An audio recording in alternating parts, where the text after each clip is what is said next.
38 by 38 feet. These are the dimensions for a regulation wrestling mat. Inside this square, it almost feels as if you step into a different world. A social experience of two opponents that defines who we are. When I'm on the wrestling mat, there's no one doing the moves for me.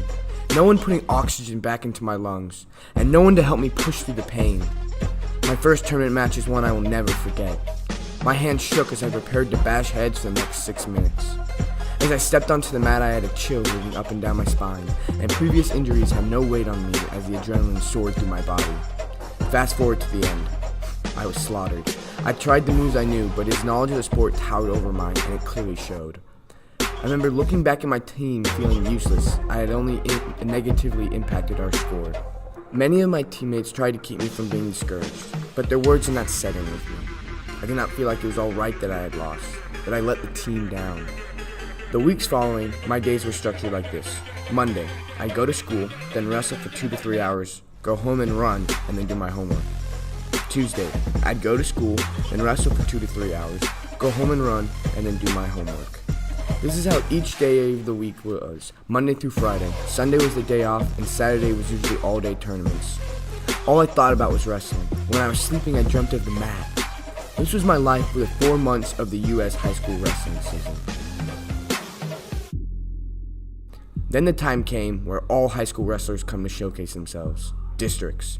The top 4 at every weight class goes to state. Losing a match here meant more than any other match all season so far.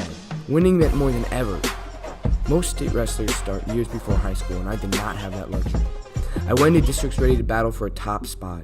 I'd spent all my time and thoughts on wrestling. When I went on that 38 by 38 mat, I got the same adrenaline high again. Suddenly, my worries returned to confidence and my fears fueled my aggression. Each match, my confidence grew as I won. The 38 by 38 mat was no longer full of uncertainty of who would win. I believed I would win, and I did. The skill I had acquired during the season began to show as I moved through the tournament, eventually landing myself in the bubble match. You win, you go to state. You lose, you're out. The realization that I might actually go to state invigorated me. Winning became my world, and therefore that 38 by 38 mat held all my thoughts. Stepping onto the mat this time was different. The uncertainty and doubt was back. My moves felt more rigid, and over time the match began to slip away as my opponent held his lead. I laid on the mat at the end, looking up at the ceiling of lights, feeling the hundreds of people's eyes on me. As much as I tried, I did not sway the outcome of the match in my favor. After the state tournament finished, the first thing I thought about was the next season.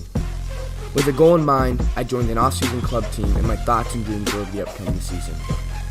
Trying to win has applied to all parts of my life, as I have a drive to be successful in all things I do.